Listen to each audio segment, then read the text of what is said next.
రీసెంట్‌గా Vijayasai Reddy press meet పెట్టినప్పుడు మాట్లాడుతూ ఒక రాజ్ కసిరెడ్డి అనేటువంటి వ్యక్తి పేరు ఎక్కువగా మెన్షన్ చేశారు మీకు గుర్తుంటే. రాజ్ కసిరెడ్డి అనే వ్యక్తి ఈ లిక్కర్ కుంభకోణం జగన్మోహన్ రెడ్డి అధికారంలో ఉన్నప్పుడు లిక్కర్ కుంభకోణంలో వచ్చినటువంటి డబ్బు మొత్తాన్ని గూడా తన పైనున్న వాళ్ళకి ఏ రకంగా చేరవేసేటువంటి ప్రయత్నాలు చేసేవాడు. ఆహ్, ఎట్లా పంచిపెడతాడు అనేది ఒకంత వివరించే ప్రయత్నం చేశారు విజయసాయిరెడ్డి. విజయసాయిరెడ్డి కంటే ముందుగానే రాజ్ కసిరెడ్డి మీద రకరకాల ఆరోపణలు, అనుమానాలున్నాయి ఎప్పటినుంచో ఈయన చెప్పకముందు నుంచి. జగన్మోహన్ రెడ్డి హయాంలో జరిగిన మద్యం కుంభకోణంలో క్యాష్ ట్రాన్సాక్షను లేదా వాళ్ళ అవినీతి సొమ్ముకు సంబంధించినటువంటి ఏ రకంగా చేరేది, ఎవరి దగ్గరికి చేరేది అనేది రాజ్ కసిరెడ్డి మీద ఆధారపడి ఉంటే, దీంట్లో అసలు ఈ కుంభకోణానికి కావాల్సినటువంటి విశిష్టత మొత్తం విశిష్ట అనే కంపెనీని తీసుకొచ్చి ఏపీ బెవరేజ్ కార్పొరేషన్‌కి దాంతోకి అలైడ్ చేసి, ఆ కంపెనీ ద్వారా సజ్జల రామకృష్ణారెడ్డి కావాల్సింది మొత్తం చేసి పెట్టాడు. ఎవరెవరు ఏ బార్ నుంచి గాని, ఏ షాప్ నుంచి గాని ఎంతెంత మద్యం ఆర్డర్ ఇవ్వాలి, ఏంటి మొత్తం ఈ కథ మొత్తం గూడా దానికి ప్రత్యేకమైనటువంటి హక్కు చెప్పాలంటే, ఎందుకంటే అమ్ముకునేది వాళ్ళు, డబ్బులు కట్టాల్సింది వాళ్ళు, లాభం పొందేది వాళ్ళు. కాకపోతే ఈ బీపీడీసీఎల్ అప్పుడు జగన్మోహన్ రెడ్డి హయాంలో షాపులన్నిటిని కలిపి గవర్నమెంట్ కిందకి షాపులు నడిపింది. బార్లు మాత్రం ప్రైవేట్‌గా ఉన్నాయి. బార్లలో కూడా ఏ మద్యం అమ్మాలి, ఏ రకమైనటువంటి మద్యం ఎంతవరకు సప్లై చేయాలి అంటే, నిమ్మల రామానాయుడు గూడా అప్పట్లో షాపుల దగ్గరికి వెళ్లి బలానాది కావాలి, ఒక బ్రాండెడ్, ఒక స్టాండర్డ్‌గా ఉండే ఒక బీర్ కావాలంటే, లేదు పొమ్మన్నారు. ఎందుకంటే ఆయన గొడవ కూడా ఏసుకున్నాడు అప్పట్లో. ఆ తర్వాత ఎలాంటి రకరకాల పేర్లతో మద్యం వచ్చిందో మనకు గుర్తుంది. ఇప్పుడు కొత్తగా పేర్లు చెప్పగలం. బూమ్ బూమ్ బీర్ అని బాగా ఫేమస్ అయింది అదైతే. బూమ్ బూమ్ బీర్ అని, ట్రీ క్యాపిటల్, ప్రెసిడెంట్ ఇట్లా రకరకాలు వచ్చాయి ప్రాచుర్యం పొంది.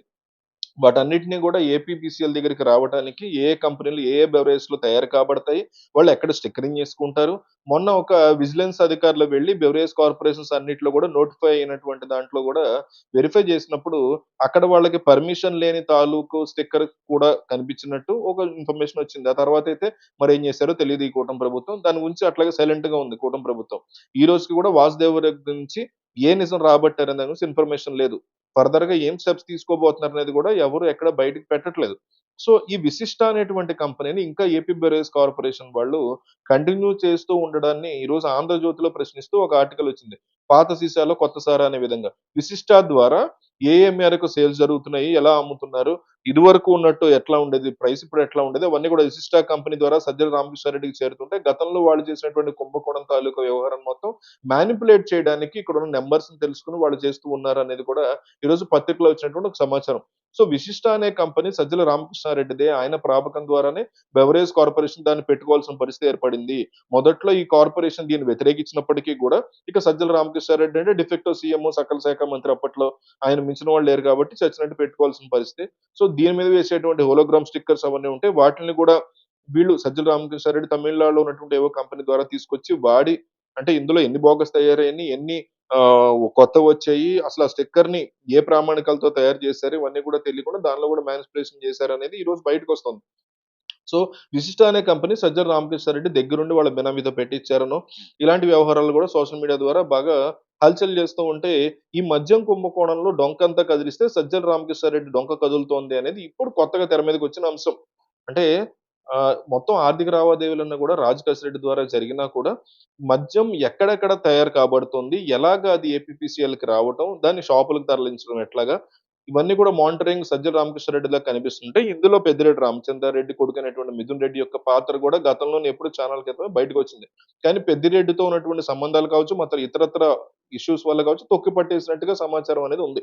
సో, ఆ విషయం కూడా నిజానిజాలు తెలిస్తే వాసుదేవరెడ్డిని ఇంతవరకు అరెస్ట్ చేయకుండా ఉండడానికి గల కారణాలేంటి?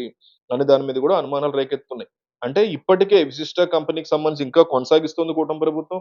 అంటే ఈ మద్యం కుంభకోణం మీద ఆరా తీస్తున్నటువంటి విషయాలు తెలియగానే తాడేపల్లి జగన్మోహన్ రెడ్డి ఇంటి బయట ఒక అగ్ని ప్రమాదం జరుగుతోందని కొన్ని సీసీ కెమెరా ఫుటేజ్‌లు అడిగితే ఇవ్వలేదనో, ఇలాంటి వాటన్నిటి మీద కూడా కొన్ని దుమారం రేగుతోంది. రీసెంట్‌గా బొత్స సత్యనారాయణ కూడా దీని మీద మాట్లాడుతూ, దీని మీద నిక్కచ్చిగా నిజాలు తేల్చాల్సిన బాధ్యత కూటమి ప్రభుత్వందే ఉండి దమ్ముంటే ప్రూవ్ చేయండి అన్నట్టుగా ఆయన కూడా ఒక ఛాలెంజ్ విసిరారు. ఆయన నేరేటివ్ ఆయనది. సో, మేము కుంభకోణమే చేయలేదు అని ఆయనైతే ఎక్కడ కూడా చెప్పలేకపోయారు. మరి కళ్ళారా ఆయన చూసారో ఆయన అధికారంలో ఉన్నప్పుడు ఎంత డబ్బు చేరుతోందనేది ఒక అంచనా ఉండే ఉంటది కాబట్టి. సో, కూటమి ప్రభుత్వంలో ఉన్న ఈ పెద్దలకు కూడా దాని మీద ఒక అంచనా ఖచ్చితంగా ఉంటదని అనుకుంటున్నాను నేను. సో, ఏ విషయాన్ని ఎప్పుడు బయట పెట్టాలి? ఏ రకంగా దాన్ని రాజకీయంగా వాడుకోవాలనేది అంటే అందరూ చేసేది రాజకీయమే. జగన్మోహన్ రెడ్డి రాజకీయం చేసినా, చంద్రబాబు రాజకీయం చేసినా అందరూ కూడా చేస్తుంది క్లియర్ కట్‌గా రాజకీయమే. అయితే ఏది ఎప్పుడు కావాలి? ఎప్పుడు చూసుకోవాలి? అంటే బీజేపీతోనే రకరకాల అనుబంధాలు ఉన్నాయనే మాటలు గూడా వినిపిస్తున్నాయి. బీజేపీ ఇంకా సో, జగన్మోహన్ రెడ్డి యొక్క చెప్పు చేతల్లో ఉందేమో, అందువల్లే సజ్జల విషయంలో వెనకడుగేస్తున్నారేమో అనేటువంటి అనుమానాలైతే ఉన్నాయి. బట్ కొత్తగా మాత్రం వశిష్ట అనేటువంటి కంపెనీ పేరు తెర మీదకొచ్చింది. దీని వెనక ఉన్న సజ్జల రామకృష్ణారెడ్డి అనే అంశాలు బయటికి తీసేటువంటి ప్రయత్నంలో ఉన్నట్టుగా కనిపిస్తోంది.